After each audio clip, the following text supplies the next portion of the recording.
What's going on, YouTube family? Today you guys are going to take my morning commute with me in this all new 2025 Kia K4. This model is the GT Turbo line, the GT line turbo.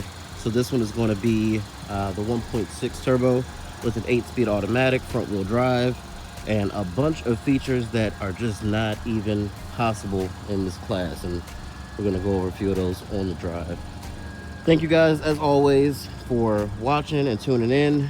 We have had a pretty good start to 2025, so looking forward to keeping it going. But this car is incredibly well priced for all that you get inside of this thing. So let's go ahead, hop in, get the camera set up, and get to work. Alrighty, guys. So I've had this car since yesterday. And first impressions of this thing are incredibly positive, I gotta say.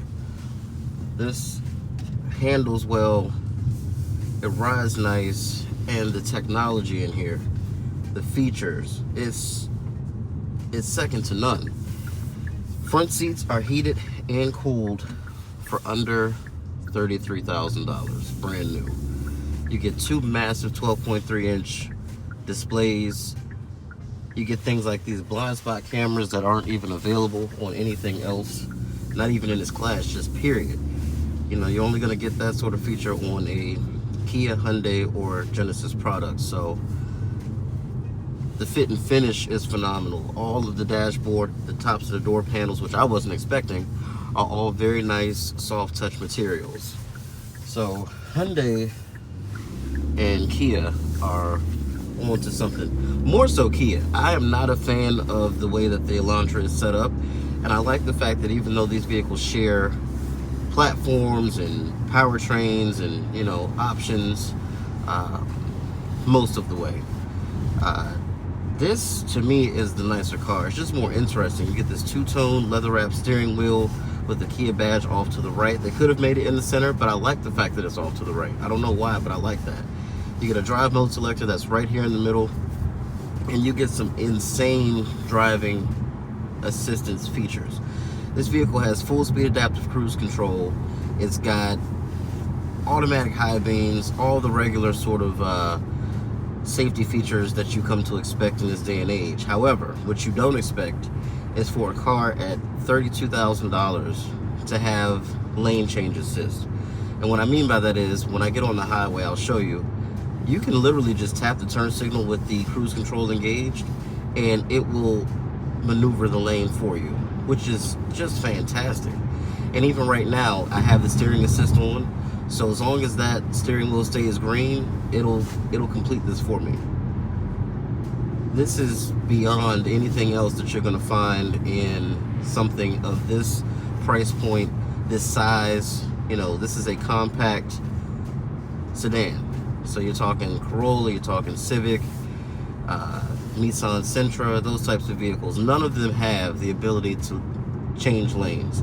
None of them also have two 12.3-inch displays for your infotainment and driver's assistance. This vehicle really does punch above its weight class, and immediately I think Integra. So you guys know I was one of the first people to buy the brand new generation Integra. And this car now, today, with inflation, with everything, is $5,000 less than the sticker price of my car almost 3 years ago. 3 years ago almost. Which is insane, because my car didn't have a massive screen like this with built-in navigation, which looks fantastic at night. I don't know if it'll change with but you can probably change it in there. But when this screen goes to its black mode, it looks amazing. This car has wireless Apple CarPlay. My car did too, the Integra, but it glitched out so much. Again, I've only had this one for a day, so I don't know. I can't really speak on how reliable the wireless CarPlay is, but in the day I've had it, it's been flawless. The only thing this doesn't have that my Integra had was a head-up display.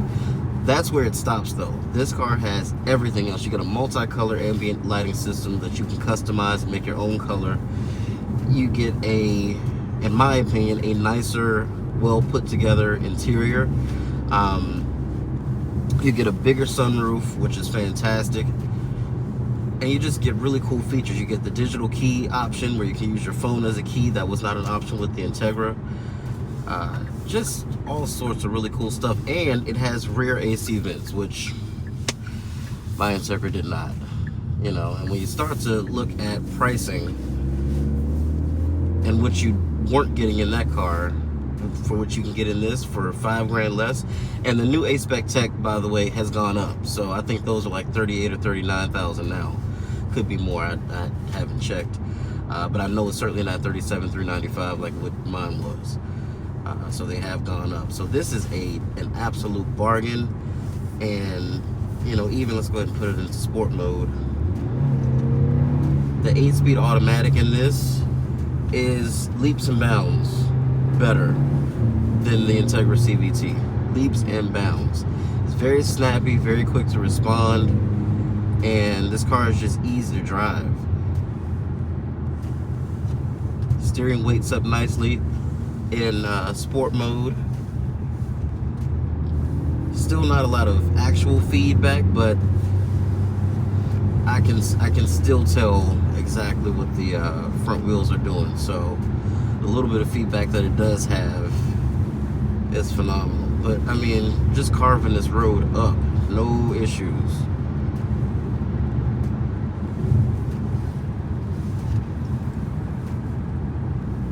And I love this steering wheel. It's kind of C8 Corvette inspired. Like, it's got this squared off top, squared off sides. It's kind of weird at first, but it actually feels really good in your hands. The bolstering feels great. The stitching is nice. The leather is high quality. And another reason why I feel like this competes with the Integra is because as far as power figures, it's very, very similar. This is a 1.6 turbo. The Integra is a 1.5. And again, if you're looking for something that's sporty, but you don't want to drive a manual transmission, but you also loathe the idea of a CVT, you cannot go wrong with this. This 8-speed automatic is great. The gauge cluster is reconfigurable. You can change. There's so many options. This car just gives you so many options. And that's what I think is going to be a big selling point for these. Besides how they look, I think the K4 is a very cool looking car in the right color. I would not get this car in black. I would not get this car in white. Blue, red, any of the more vibrant, bright colors for this car, I think look fantastic.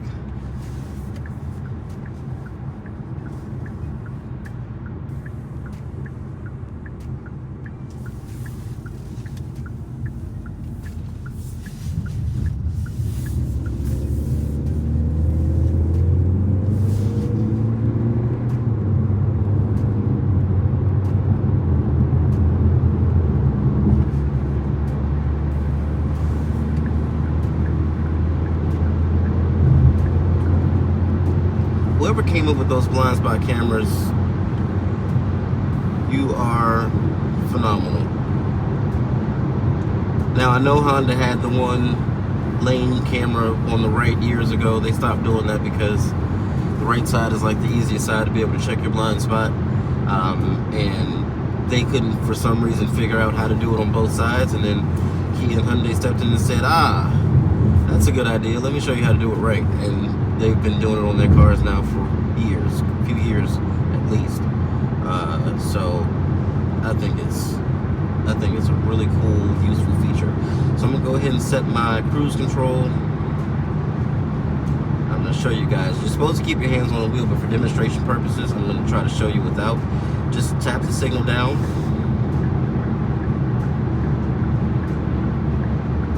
And as you see, just made the lane change for me, which is phenomenal. It'll turn the turn signal back off and everything. It's just so cool.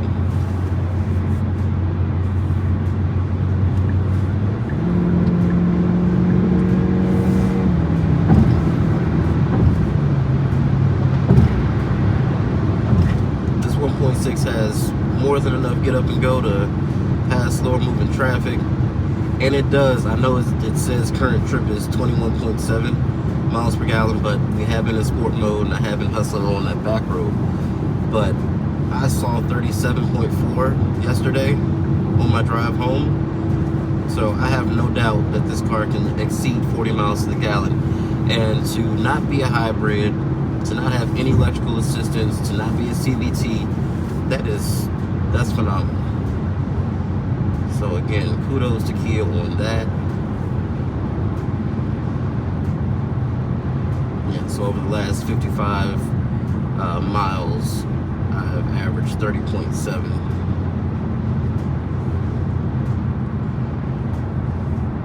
Look at this idiot.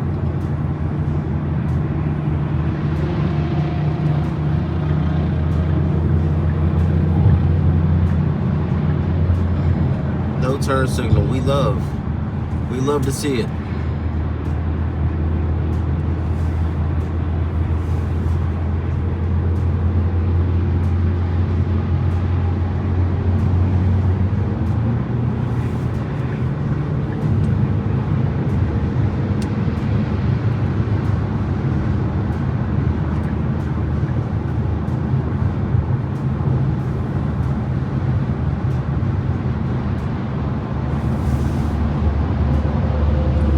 Highway driving assistance is phenomenal.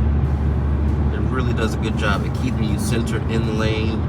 It makes any necessary adjustments. It can even correct for high winds. So if the car gets pushed over a little bit too far because of the wind and it sees the line is too close, it'll adjust for that as well. I've noticed that too.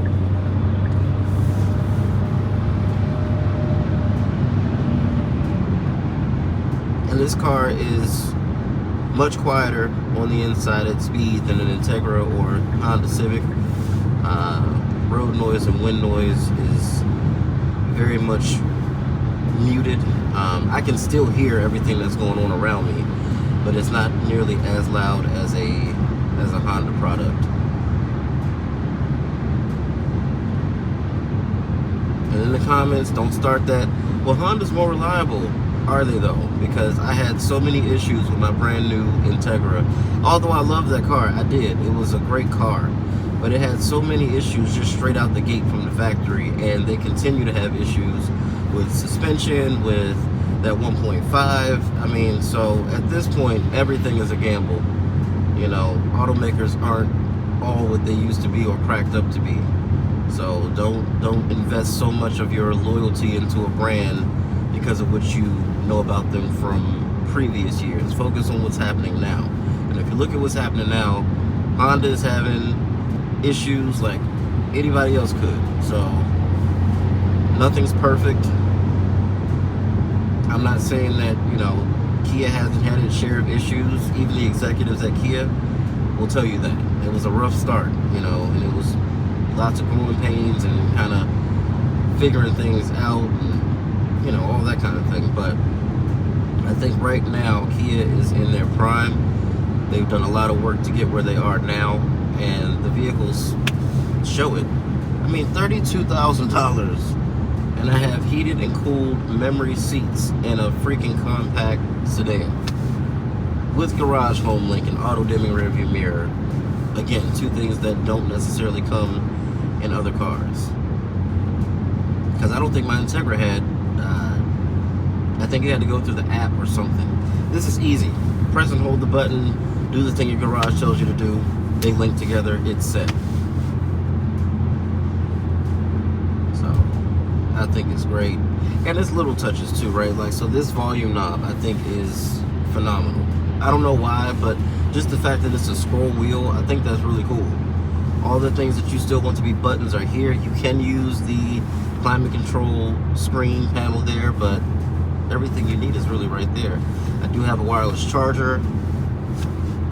I mean, I don't know what else you would need. If you just want something bigger, of course, there's the K5, but for most people, you're just commuting daily, you want good gas mileage, this would be perfect. And of course, you can get this even cheaper. I mean, these start at like $22,000, $23,000. And you'll still get some of the same driver assistance, you know, overall the interior is laid out the same. You won't get all the niceties, the cooled seats, the memory seats, the ambient lighting, all those sorts of things. But for 22, 23 grand, those are a bargain too. So I think Kia did a really good job with this car.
Alright guys, just want to thank you for joining me in this video. Leave me a comment, let me know what you think of the all-new K4. I think it is a fantastic vehicle, especially if you're somebody who's going to lease, because you know Kia likes to update their cars very often. So that is a good thing for people that want to lease.